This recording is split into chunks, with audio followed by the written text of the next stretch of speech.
Hello, and welcome to Millikin Cares Autism Acceptance Month, the first interview of a student, and I am joined here today with the wonderful Cora Carr. Hi. Cora is a vocal performance major that at just joined in with Millikin today this year. Yes, I am So, the first year. so welcome, Cora. So, the first question I have for you today is, what made you interested in the field that you're pursuing? For me, like music in general, like it wasn't necessarily just vocal performance. Because I've been changing my major a lot. I started with music ed and then I switched to commercial music and now I'm vocal performance. But just like music in general, I knew was what I wanted to do was mostly just because like for me, like music has been something that has been like very coping and like something that I can always turn to in my life. It's been a very constant like thing that I can always have in my life that I don't have to like think about. And I want to share like that talent and like that passion I have with other people in any way that I can. So yeah, I'm really passionate about it. And especially like for me, like music can help me like display the emotions that I'm having in a way that like other mediums can't. And I'm not fantastic with words, but like music is something that like, obviously like can transcend like any language. Obviously, like you can feel so many emotions with music. And it's something that has driven me to like why I love it so much. So yeah. Awesome. Yeah, music for me has also been a awesome way of just coping with whatever life is throwing at me, and I find I relate to music in so many ways that I just I can't live without it. I think a lot of people can vibe with that. So, my next question for you is, what has been your experience as a person on the autistic spectrum in your field? um, I don't even like because for me, like it's not like something that it comes into practice like day to day, I guess. I mean, I guess the biggest thing for me is just like how I practice and how the music like how it is always in my head. Like I'm not sure how that would differentiate like a neurotypical person, but for me it's just like finding those ways to practice may be different than people that are neurotypical, I guess. But it's not like a huge like challenge or anything because everyone who like works with me is like very understanding. If I'm like not fantastic with eye contact or I have to like give them like to like have like a if I'm like staging or something and they'll like, have to give me a note again or something because I'm like, oh, what are you trying to say? Like that type of thing. But it's not something that's like a huge boundary or like challenge because people are very understanding and kind if I do have like a problem or something. But that it doesn't really come up a lot. But yeah. Yeah. And that's wonderful to hear that you are easily finding that support within this field because that doesn't always come. Hmm. Like it really depends on where you are and how much of this kind of stuff has been taught. Yeah. Because like in my experiences back in high school, we didn't really have many people that were super knowledgeable. So it's like there was sort of a bit of ableism within the music and theater programs within my high school. Hmm. So That that's makes absolutely sense. wonderful to hear that you have not had much troubles with it. Yeah. I'm very grateful for the people that like are able to help me with that. Because I know like I'm lucky to have that support. And it should be something everyone has, but yeah, good to have that conversation going. Yeah. So, my next question for you is about Millikan in particular. In the Cool. same vein, what has been your experience at Millikan as a person on the autistic spectrum in your field? I've only been to Millikin for like barely a year now, not even a year. But my time here has been very nice.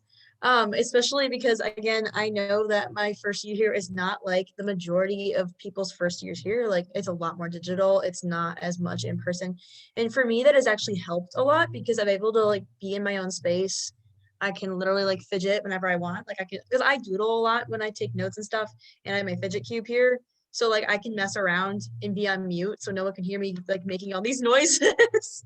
But like it actually has helped in a way. Like I can understand how it may be like challenging. It is certainly challenging in other aspects that are like just like normal things like like being in the same space for a long time. It's just like normal stuff that everyone has to deal with, just like hurdles of being in like a virtual space. However, I think for me, Millikin as like just being in like a more Zoom virtual environment has actually been really helpful for me.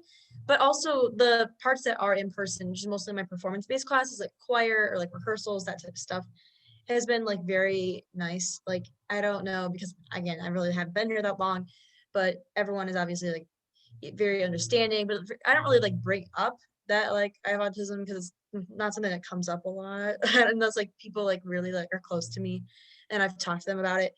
However, like mostly it's like people day to day don't notice anything crazy. It's not like something that I'll have to be like, hey, I need special help or anything. Because like for me, it's especially like one learning department, like it's something that comes very easy to me in my brain. But yeah, mostly just like having like this virtual space and having this virtual option has actually been really helpful for me, which I don't think a lot of people can relate to, but I'm one of the lucky people that has actually in a way found some solace in this experience. So yeah. Yeah, I definitely agree with you with a lot of those points. And like this environment of having online classes that also it, it's just really helpful for me. Like the asynchronous classes, like I can take all the time in the world to take Mhm. notes. Which is really nice. Yeah. And my last question for you today is, what is one thing you want people to know about life with autism that they probably do not know?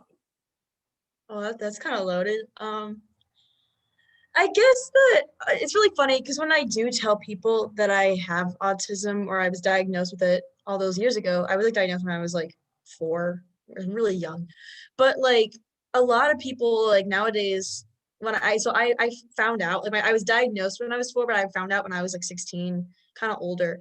However, I tell people that I have autism that are close to me and they're like, "Really?" And I'm like, "Yeah." And they're like, "I didn't even know." Like so I guess like one thing I would just tell people, which I think is just in general, it's a good like life advice thing. It's just like every person that you interact with is going through something. They may be even undiagnosed or they'll have like problems, not even just like autism in general, but just like other like mental like illnesses or neurodivergencies like OCD or like something that like has like your brain works differently. And like you interact with these people like daily. Like the majority of people I talk to like on a daily basis just see me as like a normal, like regular, like thinking person, and there's nothing wrong with that.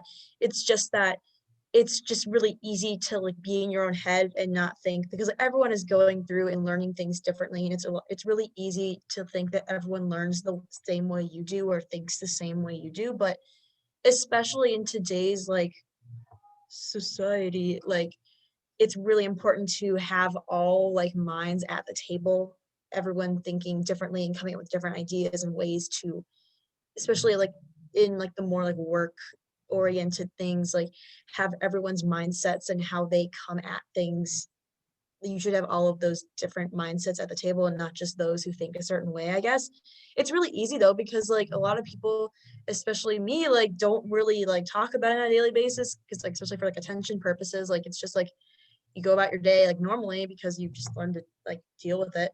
But just like having like that mindset of oh like there's a lot of people that like talk with or meet with that are going through stuff that I don't even know about. And it's just like having like those check-ins with people that you do know, like how are you doing, just in general. Not this doesn't even have to do with like neurodivergence, just like mental health wise. Just how are you doing? Like, is there anything I can do to help you? Just having those check-ins, I think is something that's really important. And just like the people in your life know that you care for them and that if they are going through something that maybe is different than how you perceive the world, you can help them in any way that you can. So, yeah, that was kind of long, but I hope that made sense. It absolutely made sense. The Cool.